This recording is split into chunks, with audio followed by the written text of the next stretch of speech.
ಮಧ್ಯದೊಳಗೆ ಬೆರೆಯುತ್ತಿಹ ಕರ್ನಾಟ ದೇಶದೊಳಿರುವ ಕಾಳಿಂಗನೆಂಬ ಗೊಲ್ಲನ ಪರಿಯ ನಿಂತು ಬೇವೆನು.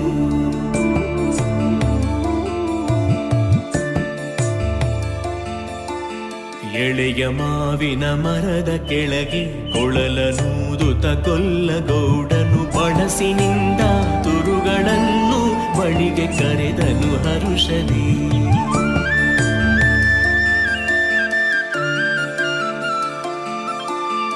ಎಳೆಯ ಮಾವಿನ ಮರದ ಕೆಳಗೆ ಕೊಳಲನೂದುತ ಗೊಲ್ಲಗೌಡನು ಬಳಸಿನಿಂದ ತುರುಗಳನ್ನು ಬಳಿಗೆ ಕರೆದನು ಹರುಷದಿ.